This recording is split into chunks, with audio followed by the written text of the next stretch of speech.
Om Shanti. Om Shanti. Good morning.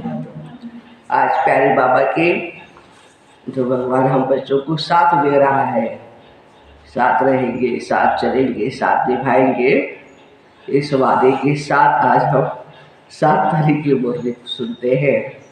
मीठे बच्चे, तुम्हें डबल आयुष्क बनना है। मनसा वाचा कर्मणा, तुम कभी किसी को भी दुख नहीं दे सकते हो। सुखदाई बाप के, सुख सागर बाप के बच्चे हैं तो सबको सुख देना है। प्रश्न है, कल्प कल्प जिन बच्चों ने बाबा से पूरा वर्षा लिया है, उनकी निशानी क्या होगी? उत्तर है, वे पतितों का संग छोड़ बाप से वर्षा लेने के लिए श्रीमत पर चलने लग पड़ेंगे। बाबा का जो फरमान है, घर गृहस्थ व्यवहार में रहते पवित्र बनो, इस फरमान पर पूरा चलेंगे। कभी भी प्रश्न नहीं उठेगा उनको कि आखिर ये दुनिया कैसे चलेगी। उनकी आपस में कभी भी क्रिमिनल असॉल्ट नहीं हो सकती है।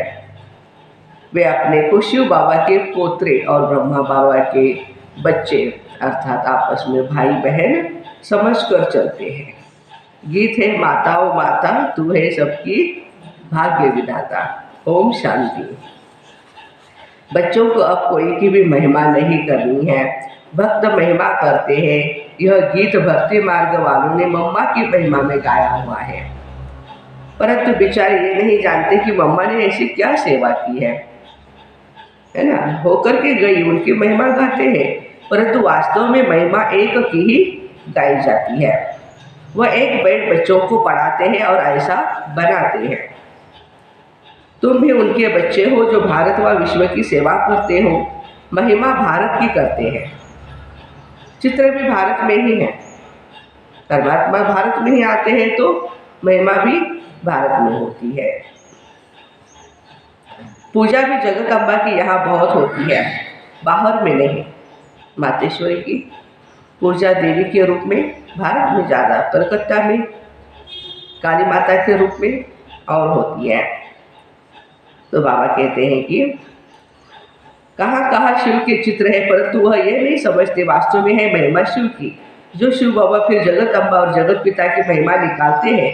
बाबा से ही सबको श्रीमत मिलती है। दिलवाड़ा मंदिर में सबके चित्र नहीं है। बच्चे तो ढेर है, तुम सब बच्चे राजयोग सीख रहे हो, चित्र तो थोड़ों के ही निकालेंगे ना, सबके तो नहीं निकाल पाएंगे। तो तुम बच्चे जानते हो बाबा हमको स्वर्ग का मालिक बनाते हैं। शिव बाबा इनमें बैठा है। कल्प पहले भी ऐसे ही परमपिता परमात्मा ने हमको राजयोग सिखाया था। अब प्रैक्टिकल बुद्धि से लगता है। जब दूसरे सुनते हैं तो कोई कहते हैं बिल्कुल ठीक बात है, कोई कहते हैं हम कैसे माने कि परमात्मा आए हैं या राजयोग सिखा रहे हैं। एक जैसे सब नहीं है ना। जब कोई नए आते हैं तो प्रश्न पूछा जाता है, गॉड फादर का नाम कब सुना है? कब भगवान का नाम सुना है? ऐसा कोई मनुष्य नहीं होगा जो कहेगा हम गॉड फादर को याद नहीं करते। केन प्रकार हर एक अलग अलग भिन्न भिन्न रूप से भगवान को याद करते रहते हैं, क्योंकि सभी दुखी है, इसलिए परमात्मा को जरूर याद करते हैं। और भक्तों की याद भी, बच्चों की याद भी भगवान के पास पहुंच जाती है। सतयुग में कोई ऐसा नहीं कहेंगे हे पतित पावन आओ, वहाँ तो कोई पतित है ही नहीं जो पावन बनाने के लिए भगवान को आना पड़े। वो तो है ही पावन दुनिया। दुख में सिमरन सब करते हैं, सुख में सिमरन करते नहीं। दुख में सिमरन किसका करते हैं? एक का। भर सिमरन करते हैं परंतु जानते नहीं, सिर्फ महिमा करते हैं। यहाँ तो है सारी धर्म की बात। गाया जाता है रिलीजियस इज माइट। कौन से रिलीजन में इतनी माइट है? सभी रिलीजियस में इतनी माइट नहीं है।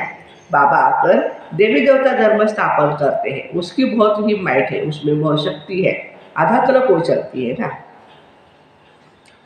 बाबा को कहा जाता है ऑलमाइटी।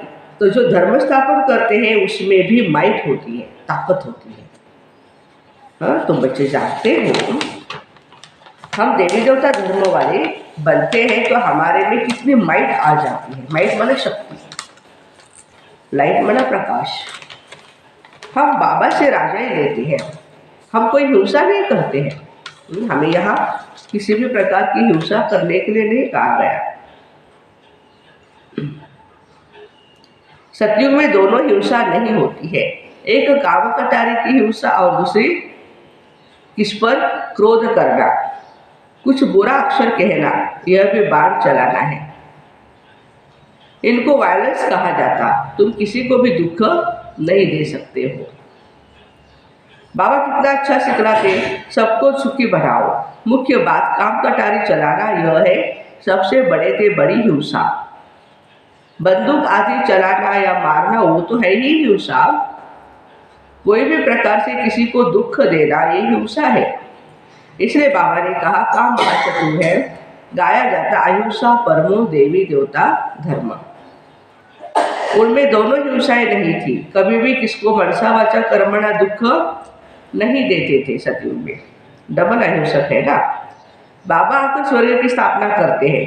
कल्प पहले भी की थी, अब फिर से कर रहे हैं।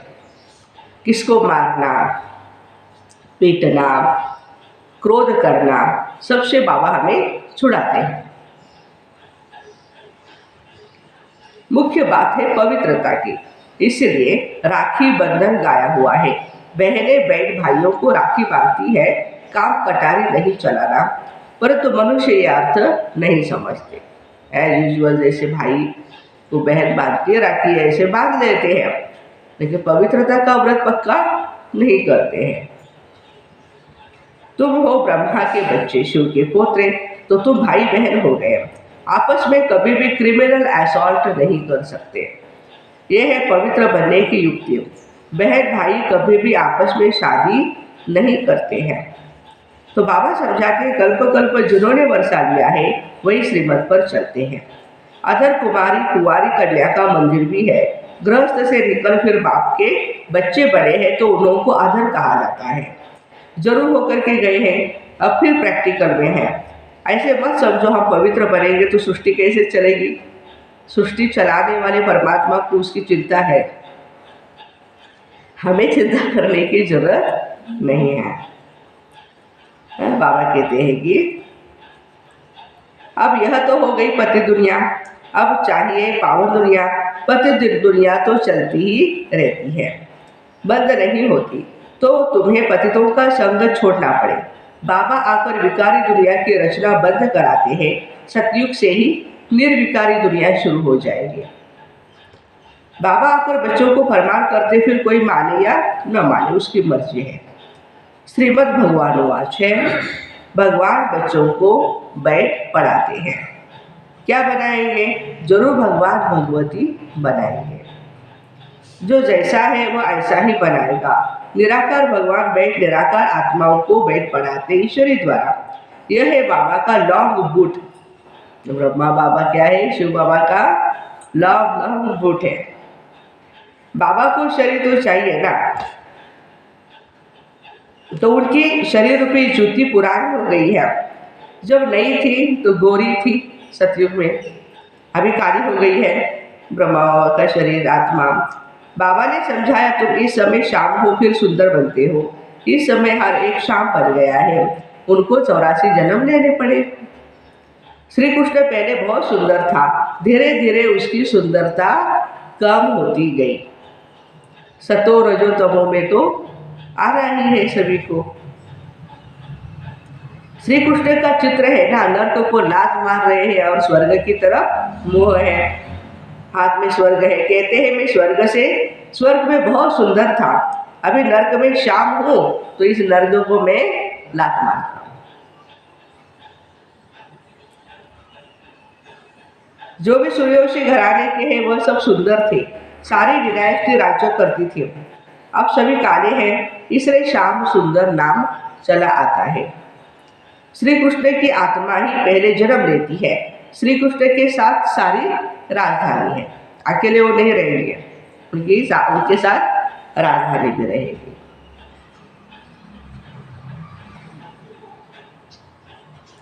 सभी पुरुषार्थ कर रहे हैं फिर से गोरा बनने का। कहते हैं काली दह में सर्प ने डसा। कालिया मर्दन जब कर रहे थे तो श्री कृष्ण तो उसको डसा। वो भी अभी की बात है। माया सबको डसती है। माया ने सबको काला बना दिया। बाबा फिर से गोरा बनाते, स्वर्ग में ऐसा होगा नहीं। वहाँ 21 जन्म सदा सुखी रहते हैं, अकाले मृत्यु कभी होता नहीं। अभी दैवी राजधानी स्थापन हो रही है। बाबा आकर सबको राज्य भाग्य देते हैं और कोई धर्म स्थापन करने वाले राज्य भाग्य नहीं दे सकते। इब्राहिम, बौद्ध आदि राजा ही नहीं स्थापन करते, वो सिर्फ धर्म स्थापन करते, फिर धर्म की वृद्धि होती है। बाबा कहते हैं कि धर्म स्थापन करते वो राजा ही स्थापन नहीं करते हैं। उनको वास्तव में गुरु नहीं कहा जा सकता, क्योंकि गुरु करते ही है सदगति के लिए। गुरु किसके लिए करते हैं? सदगति के लिए। वो तो आते हैं धर्म स्थापन करने, न कि सदगति करने। उनके पिछाड़ी उनके धर्म की आत्माएं नीचे उतरती रहती है। बाबा कहते हैं कि जो भी धर्म संस्थापक है वो तो आते ही रहेंगे और उनके साथ बाकी के आते हैं। तो गुरु भी वास्तव में कोई कह न सके। सबकी सदगति करने वाला है ही एक प्यारा बाबा। सबको सुख देने वाला एक ही शिव बाबा है। उनके लिए ऐसे नहीं कहेंगे वह जन्म लेते हैं। शिव बाबा जन्म नहीं लेते हैं, वो परकाया प्रवेश करते हैं। क्योंकि जन्म लेंगे तो फिर मृत्यु आएगा और जन्म मृत्यु के चक्कर में भगवान को भी आना पड़ेगा। तो फिर हम बच्चों को कौन छुड़ाए? इसलिए बाबा कहते हैं कि मैं जन्म नहीं लेता, मेरा गर्भ से जन्म नहीं है, अवतार लेता हूँ, है ना। स्वयंभू कहा ना भगवान को। परंतु कैसे आते हैं कोई नहीं समझते हैं। मैं परम धाम से आकर इस तन में प्रवेश करता हूँ, मुझे शरीर चाहिए ना।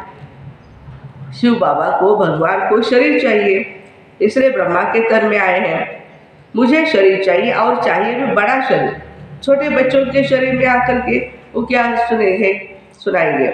छोटा बच्चा तो नाबालिग होता है, ना समझ होता है, उसको कोई अनुभव नहीं होता है। तो बाबा कहते हैं कि मैं पुराना वानप्रस्थी अनुभवी रथ लेता हूँ, बहुत भक्ति किया हुआ ऐसा रथ मैं लेता हूँ। तो छोटे तन से तो बात कर न सके, मैं अनुभवी रथ बहुत जन्मों के अंत के जन्म में 84वें जन्म ब्रह्मा बाबा का जो 84वां जन्म था उसके भी अंत में, माना 60 वर्ष के बाद फिर बाबा आकर के प्रवेश करते हैं।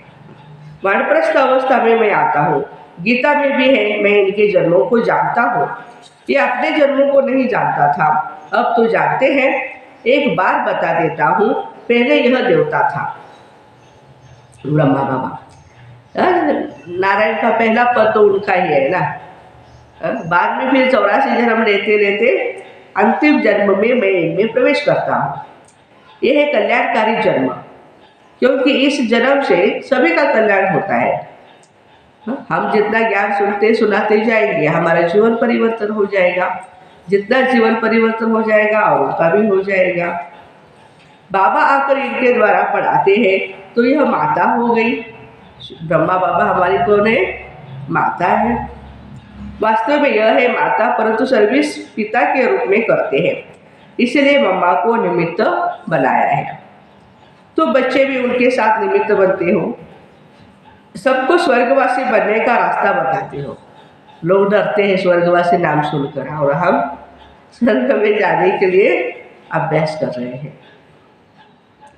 मनुष्य मरते हैं तो कहते हैं स्वर्गवासी हुआ, वो पुरुषार्थ नहीं करते हैं। हम तो स्वर्गवासी बनने के लिए पुरुषार्थ कर रहे हैं। सतयुग में लक्ष्मी नारायण थे, उन्होंने स्वर्ग का मालिक बनाने वाला कौन? जरूर नहीं थे ना, तब बनाया। मालिक तो नहीं थे स्वर्ग के, अभी बनाया उनको। इसमें तकलीफ की कोई बात नहीं। बाबा सिर्फ राय देते हैं, बच्चे गृहस्थ व्यवहार में रहते इस अंतिम जन्म में पवित्र बनो, क्योंकि इसकी प्राप्ति बहुत बड़ी है। 2500 साल विश्व की बादशाही लेना कोई कम बात नहीं है।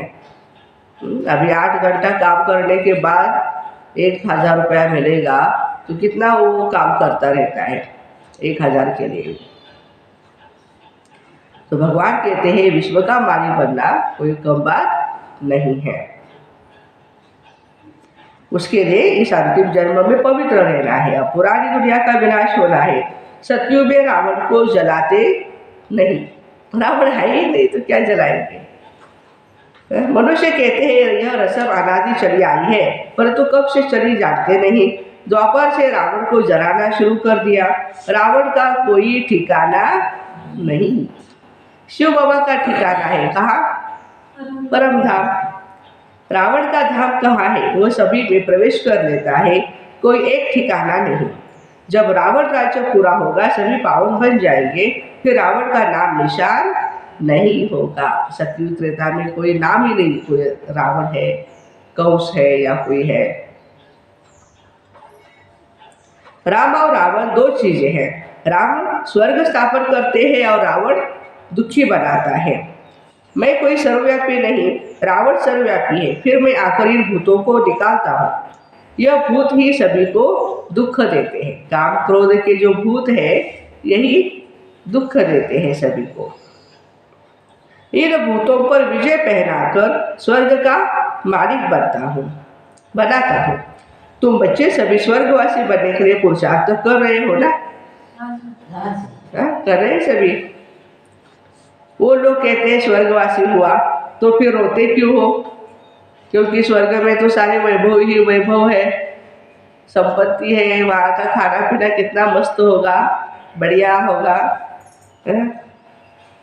रोते इसलिए है कि उनको खातरी है कि वो स्वर्ग में गया से नहीं, फिर नरक में आकर के जन्म लेगा।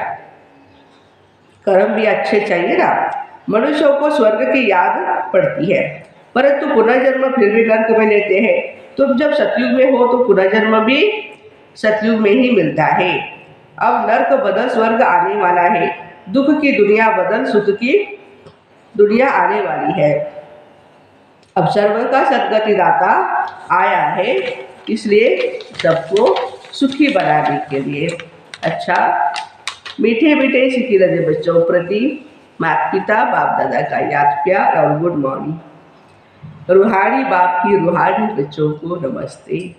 हम रूहानी बच्चों की रूहानी माता पिता बाप दादा को याद प्यार गुड मॉर्निंग और नमस्ते।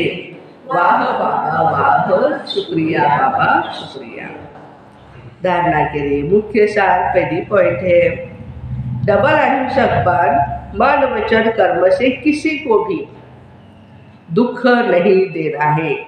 पवित्रता की सच्ची सच्ची राखी बांधनी है। पतितों का संग छोड़ एक बाप के फरमान पर ही चलना है। स्वर्ग का मालिक बनने के लिए भूतों पर विजय प्राप्त करनी। कौन से भूत है? विकार के भूत है। वरदान, हर कर्म का बोझ बाप पर छोड़ स्वयं ट्रस्टी बन रहने वाले डबल लाइट फरिश्ता भव। हिम्मत रखने वाले बच्चों को बाप दादा सदा ही मदद करते हैं। बच्चे श्रेष्ठ संकल्प करते हैं और बाप हासिल हो जाते हैं। सिर्फ बाबा के ऊपर सारा कार्य छोड़ दो तो बाप जाने कार्य जाने। खुद अपने ऊपर जिम्मेवारियों का बोझ नहीं उठाओ, मुझे करना है, वो करना है, वो करना है। बाबा बैठा है, कराएगा।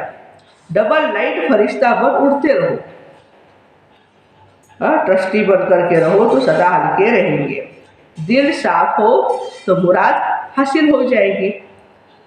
आज का स्लोगन है, उमंग उत्साह के पंख साथ हो तो उड़ती कला में उड़ते रहेंगे। मरते दम तक ये हमारे उमंग उत्साह के पंख हमारे साथ रहने चाहिए, क्योंकि इसके हम उड़ते रहेंगे, खुश रहेंगे। तो ऐसे हर कर्म का बोझ बाप पर छोड़ स्वयं ट्रस्टी बन रहने वाले डबल लाइट फरिश्ता भाई बहनों को Om Shanti. Have a nice day.